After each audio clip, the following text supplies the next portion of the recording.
5 years ago, if you'd have told me I'd be sitting here, telling my story of salvation, I would have laughed right in your face, and I would have told you were a crazy Christian. I didn't believe there was hope. I didn't believe in true love. 5 years ago, I didn't even believe in myself. I heard people use the term atheist, and when I decided I knew what that meant, it just was kind of stuck in the back of my mind. Like, I think that's where I fit better than anything. It was more just, there's no such thing as God. Like, if God really cares about people, like all these people say he does, he wouldn't let children starve and cities burn down, and he wouldn't let people get into situations where they hurt each other. I just thought Christians were meddlers, and they took away the rights of people, and they were just trying to create this new world order. I really viewed Christians as evil. I became really combative. Like, I'm not gonna let them get away with this. This is a fairy tale. This is crap. Like, they cannot just come and fill people's heads with this fantasy.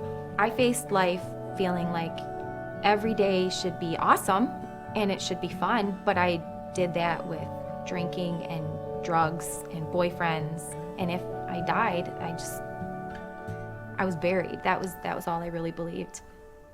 I met my best friend, who happened to be a Christian, through a past relationship. She was the first friend that really started to talk about Christianity in a different way to me. I remember she took her jacket off, and she had this shirt on with bright pink lettering. It said, "Jesus is my homeboy."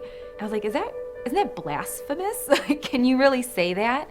And she just lived it. I mean, that was about the closest I'd seen to someone really just demonstrating a love for Christ rather than just duty to him. And man, I just remember thinking, like, how am I ever gonna be friends with her if we're so divided on these things? I mean, we had debates. We had heated debates. I really let her have it. I was like, that is the most crazy hogwash I've ever heard. And because I knew her personally, I felt like she really did have my best in mind, that she wanted to break through those hard things with me. And in that time, I met a really awesome guy, and we got close, but probably a little too close, because I got pregnant only a few months after we met. I decided I got to get rid of this problem. I went to a clinic and heard any of the options I had, and that was where a lot started to change. There was this picture this woman handed me, and it was just a dot, but she explained to me that was a baby. I just started to wonder, like, how on earth that was going to become a life. This had to be something bigger than me. Up until then, I had been so snarky to Christians, but I started to lean in a little more and wonder if maybe what they were saying was true.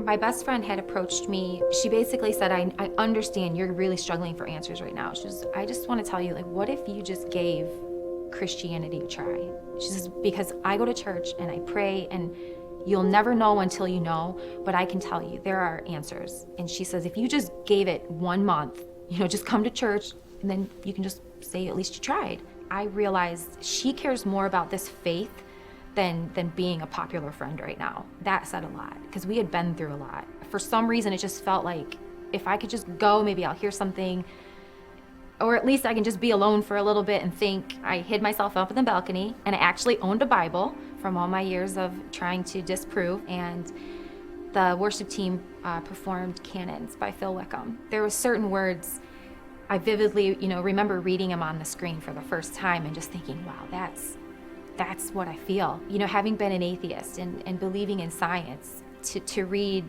the moon and the stars declare who you are. It took me away from that happenstance, and it put me in the position that just like I was created and my baby was created, this whole world, this whole universe was created, and they all proclaim what a power he is. And on a personal level, it says, I'm so unworthy, but still you love me. For me, this didn't make any sense. He can redeem good people, people who've made little mistakes and messed up and didn't say their these and thous or something like that. He doesn't redeem women who are pregnant out of wedlock, who have a path of emotional carnage behind them. And this song was just reminding me, even if you're unworthy, he loves you. We're all unworthy. That's the beauty about grace. It's a gift. You don't get to pick and choose who gets it. You just accept it. And it was after that song and a really powerful message, I finally accepted Christ. But I remember just sitting there, because it wasn't so easy. Because it was almost like I felt bad for him to have to take on everything I lived. It's like I felt bad that Jesus had to own like me. And I just remember holding my belly and holding my breath, and I just said, "Are you sure that you want to save this one? Are you sure?" I mean, I called him names. I laughed behind his back. I mocked him in public, and I realized I'm no different than all those people that were right in front of him, as he bled. And if he went for them, he went for me too. It's a struggle to believe every single day that Jesus really did die for me. And when someone challenges what I believe now, I remember being that person. I remember taking any opportunity I had to just stick it to the Christian. But now, I mean, my faith is so big, it's like, I know where you've been. I know that feeling, and I promise if you give me just a few minutes, I'll talk about it with you. I try to just get them one step closer, one question closer. As much as I know about what it's done for me, it's worth a shot to try to get them to come over too.